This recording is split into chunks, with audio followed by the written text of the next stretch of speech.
O prefeito Rafael Greca recuou e decidiu retirar do projeto enviado à Câmara Municipal de Curitiba a proposta de criação de multas para quem distribuir alimentos à população em situação de rua sem autorização da prefeitura. Boa parte dos vereadores já havia defendido a retirada da proposta diante das críticas generalizadas de entidades que trabalham com atendimento a essa população na cidade. O projeto original previa que quem distribuir alimentos em desacordo com os horários, datas e locais autorizados pelo município poderia ser multado de R$ 150 a R$ 550 após a advertência. A prefeitura alegava que a intenção é organizar e estabelecer normas sanitárias. Enquanto tentava impor essa regra, Greca, semanas antes, não teve vergonha de mostrar imagens de sua mesa com farta alimentação. Quem nos assiste, inclusive, vê aí a imagem da postagem feita pelo prefeito e a seguinte legenda: em casa, figos frescos do sol do verão que começa a terminar. Aliás, figos frescos trazem à mesa as memórias do sol de verão que começa a terminar. Chá verde harmonizado com gengibre e flores de laranjeira. Broa de centeio com gosto de Curitiba. Geleia de laranja azeda, receita de nossas avós. Margarita ilumina a manhã com radioso carinho. O perfume do seu café napolitano inunda a sala. Foi a postagem feita dias atrás pelo prefeito de Curitiba, Rafael Greca. E aí, Augusto, gostou do tom poético da postagem e da iniciativa dele? Acho que está fechado o microfone. Augusto, repete, a gente não estava te ouvindo. Agora sim, agora, por favor. O espetáculo da sensibilidade me emociona, né, do prefeito Greca. Ele tem um belo volume a alimentar, mas não precisa espalhar isso aí, não precisa contar para os outros. É bonito ele recordar que ele come desde criança e muito, e proibir a distribuição de alimentos. É que ele nunca precisou, né? Os alimentos eram concentrados na casa dele e continuam. Bom, mas melhor assim, né, Ana? Ainda bem que foi abolida essa ideia. Você até mencionou agora na pergunta para o Gabriel. O prefeito, depois da imensa repercussão, voltou atrás. Não, pelo amor de Deus, não é, Vitor? É uma hipocrisia não apenas ostentar uma mesa como essa aí. É o que a gente sempre fala aqui, né? É o Fica em Casa Gourmet. Quantas celebridades e políticos e governantes que coloca aí hashtag Fica em Casa e corre para o Instagram e posta viagens para Fernando de Noronha, viagens para Cancún, viagens para Miami, tranca tudo aí em São Paulo e vai para Miami, tranca tudo e vai para assistir jogo de futebol em estádio cheio. Então é muito fácil, né? Isso que o Gabriel trouxe aqui é muito importante, é muito fácil a gente bater na tecla fica em casa, enquanto você tem aí a capacidade de pedir a sua comida pelo delivery, você tem a internet, você tem filmes, você tem, enfim, uma gama aí de conforto em casa, sendo que grande parte aí do Brasil trabalha de manhã para pagar o jantar à noite.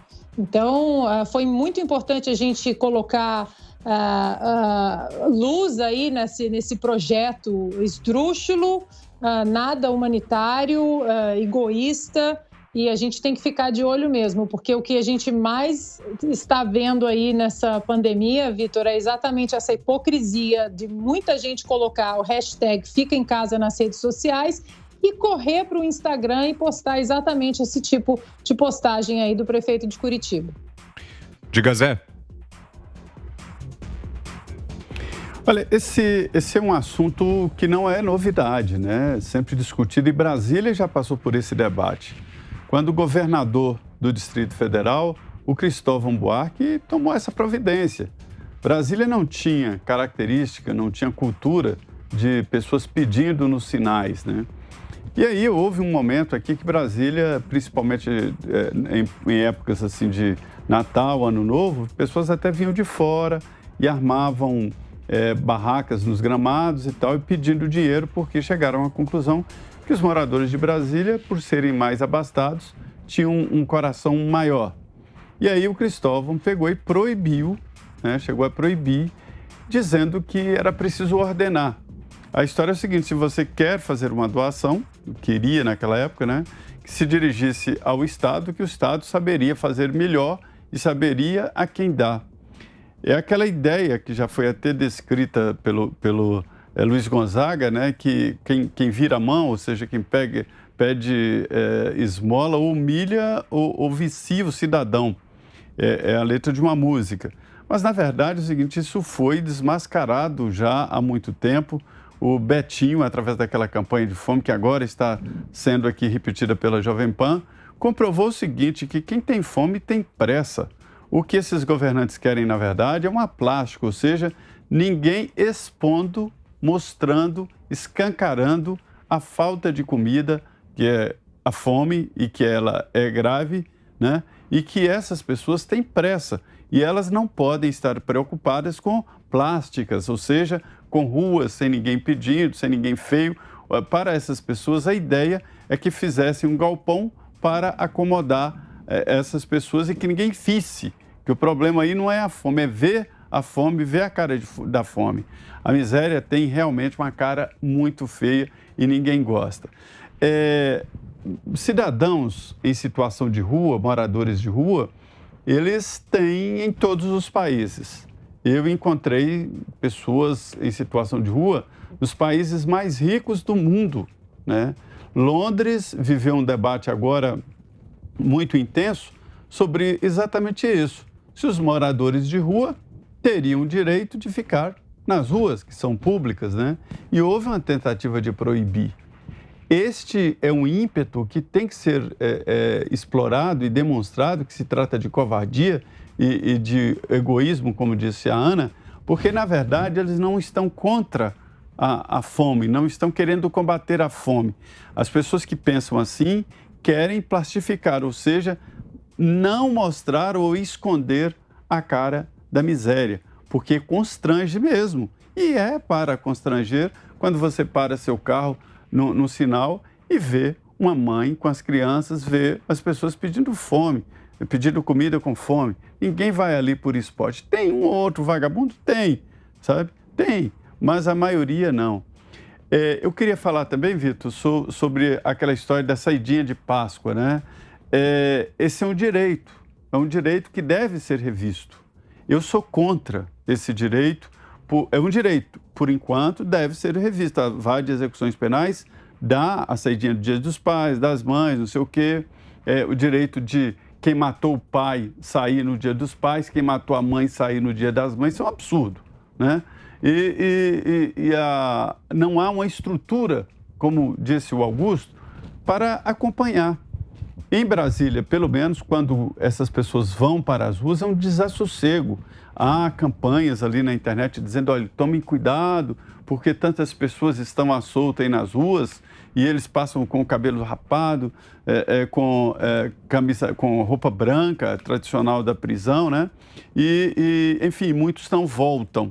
Eu acho que tem que rever esse direito à saidinha. Por enquanto é um direito. Eu acho que a vara de execuções tem que atender o direito. Rever isso na legislação, né? E que as pessoas cumpram a pena real que a justiça impôs. Da mesma forma que eu acho um absurdo aquela história de se queixar de uma revista íntima para a visita às cadeias, para as visitas íntimas. Eu acho que para evitar esta revista não tem que ter visita íntima. Quem é condenado fica à disposição da justiça e a justiça fica tomando conta daquela pessoa até que ela cumpra a sua pena. A vara de execuções, para conceder esse direito, teria que fazer incertas e acompanhar. Nos Estados Unidos isso é muito comum, né?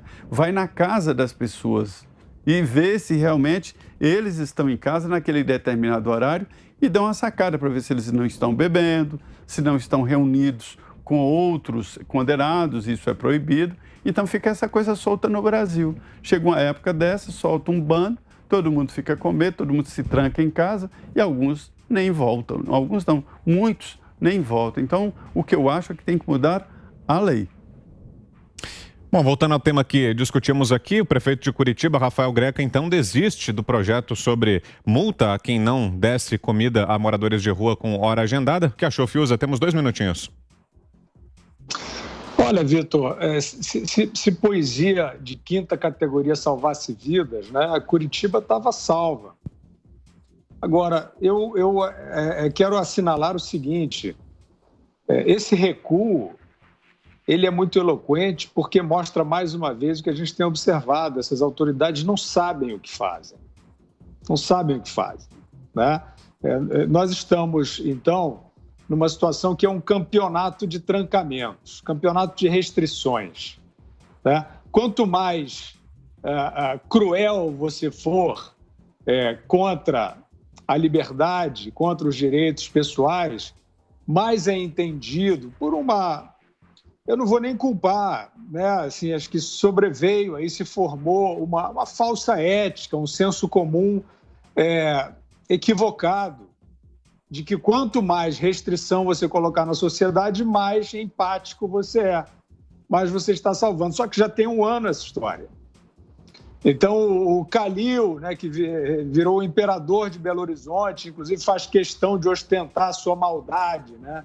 Eu tranco mesmo, eu fecho mesmo, fecho de novo, né? Aí a gente viu a Angela Merkel lá, né, resolveu fechar, fazer o lockdown mais severo dessa história toda na Páscoa, né? Aí alguns setores, inclusive industrial e inclusive igrejas, questionaram a falta de planejamento, a falta de demonstração de eficácia daquelas medidas. Ela voltou atrás e se desculpou. No entanto, aqui no Brasil, o governador de Minas, que também parecia ser aquele mais razoável na tentativa de não cair nesta sanha trancadora, que não resolve nada, não tem nenhuma indicação de que resolva, já estava o governador também, o Romeu Zema, dizendo, não, se a Alemanha está fazendo, eles não fazem no achismo, eu vou fazer também. Toque de recolher, que, aliás, caiu agora por decisão da Justiça. Então, nós vemos pela postura do Rafael Greca que está cristalizada essa questão, né? Quer dizer, você pode até bancar o lírico, né, no meio dessa tragédia, porque você está restringindo, está trancando e tem um lugar confortável, digamos, para você, daquele que está fazendo o que deve ser feito para salvar vidas, que é impedir as pessoas de viverem de uma maneira sem critério algum.